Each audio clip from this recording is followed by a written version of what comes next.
Hey, it's Todd Audio here again for another update, and I figured today why not show a little bit about my keyboard rack. This is hopefully kind of interesting because it's not really a conventional setup. So here it is, and I've kind of had this idea in my head for a little while, and it's, first of all, everything's kind of tethered together using Velcro.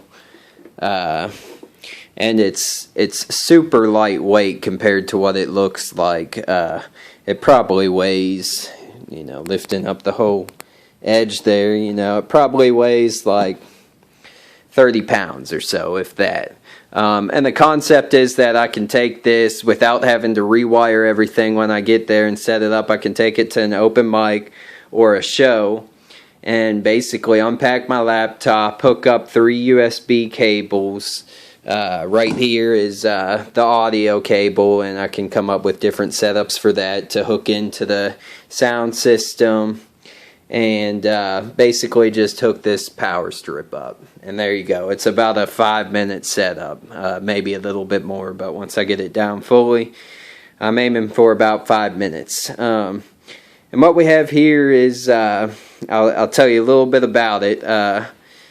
First of all, what I'm doing is learning this as one instrument. So it looks like a lot, but I can't think about it as like a keyboard here, and a separate unit there, and this here, and the laptop over here. It would just be too much. So I've been practicing, hooking it up to my speakers, and practicing just about every day on it, trying to just really get a feel for it and feel it out the way any musician would with an instrument, or a DJ would with his DJ equipment, that type of thing, so that it's almost like a second thought, like shifting gears in your car. So the layout of it, this, first of all, most of the sounds are actually coming from the computer here on the software that I use called Ableton Live. And most of the sounds are actually coming from there. They're hosted in the computer and controlled by the keyboards. This right here is basically a remote control for the sounds on there. The only exception is on here. If I turn the volume up, the sound on this keyboard will come through. That sound will come through, so I gotta watch the volume and keep it where I want it. If I'm not using that, it's off. So right now, these kind of control the instruments. Right now I have it set on drums. I use these to control the drums. If I click this, it goes to the next thing. Right now I'm just using kind of a template setup. Right here, it goes to the next one. Just a piano sound. Right here, it's just set up for audio, because that's kind of the other side of things. Right here we got a sound card, that basically external sound card with 2 microphone inputs. This is called a Focusrite, I think, Scarlett 6i6.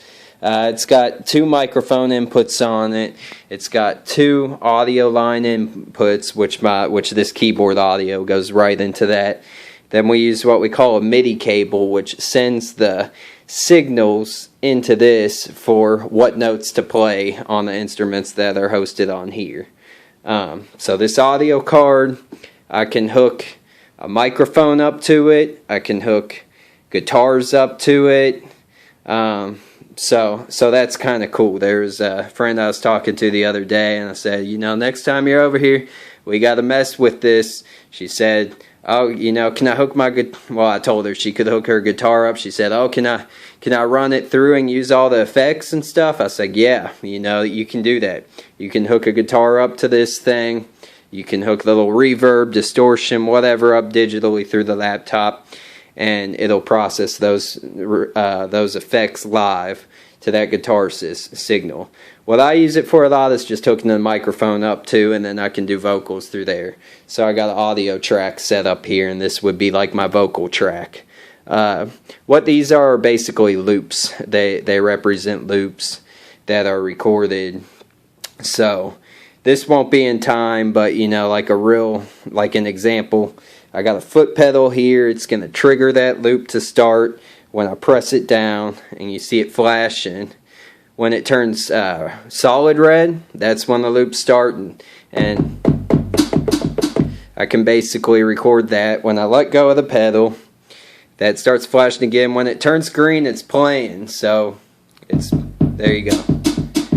So the idea hit here, you know, on this basically is for different parts of the song. So I can get another row going with the different instruments. Can get a row up here for the beginning. And basically what I do is hit this to stop the sound, just a blank row, and it has nothing to start. So I layer the instruments together, maybe build another part of the song here, and so on, and just kind of get a good background beat with basically, you know, just a kind of dynamic type loop machine, and then start just jamming to it or freestyling. I can also wire this to control different instruments and stuff if I want to kind of have two different sounds going at the same time, or split the keyboard where I want it. I can layer different sounds together so it's playing two things at the same time.